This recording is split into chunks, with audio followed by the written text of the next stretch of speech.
Railway new కాలనీలో శ్రీ షిరిడి సాయిబాబా మందిరంలో ఆలయ వ్యవస్థాపక అధ్యక్షులు నూకల శేషగిరిరావు ఆధ్వర్యంలో గురు పౌర్ణమి వేడుకలు అత్యంత వైభవంగా జరిగాయి. తెల్లవారుజాము నుంచి భక్తులు షిరిడి సాయినాథుని దర్శనానికి తరలివచ్చారు. బాబాను దర్శించుకుని భక్తులు పూజలు గావించారు. అర్చకులు బాబాకు పంచామృత అభిషేకాలు, అన్నాభిషేకం, క్షీరాభిషేకం నిర్వహించారు. ఆలయంలో బాబా భక్తి గీతాలు గాయని గాయకులు ఆలపించి భక్తులను భక్తి సాగరంలో ముంచెత్తారు. ఆలయ ప్రాంగణంలో జరిగిన భారీ అన్న సమారాధన కార్యక్రమంలో పెద్ద సంఖ్యలో భక్తులు పాల్గొని బాబా ప్రసాదాన్ని స్వీకరించారు. ఈ సందర్భంగా నూకల శేషగిరిరావు మాట్లాడుతూ భక్తుల దాతల సహకారంతో ఆలయాన్ని ఎంతో అభివృద్ధి చేశామన్నారు. గురు పౌర్ణమి సందర్భంగా బాబా పల్లకి ఊరేగింపు సేవను అత్యంత ఘనంగా నిర్వహించడం ఎన్నో ఏళ్లుగా వస్తున్న ఆనవాయితీ అని చెప్పారు.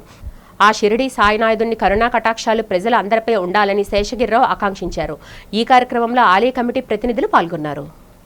సముద్ర ద్రవ్యములు తోటి భక్తులు అభిషేకం చేసుకోవచ్చని చెప్పి తెలియజేస్తున్నాం. అలాగే ఈ కార్యక్రమం 2 గంటల వరకు నిర్వహిస్తూ ఉన్నది.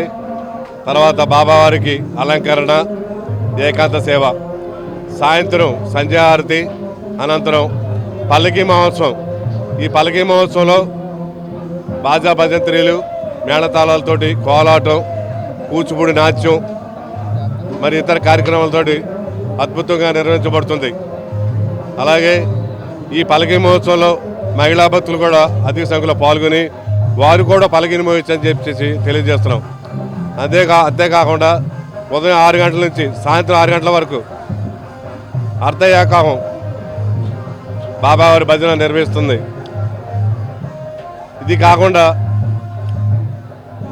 సాయిబాబా అన్నప్రసాదం ఉదయం 11 గంటల నుంచి రాత్రి 9 గంటల వరకు సుమారుగా 6 నుంచి 7,000 మందికి వచ్చిన ప్రతి భక్తుడికి మహా అన్నప్రసాదం అందజేయడం జరుగుతుంది.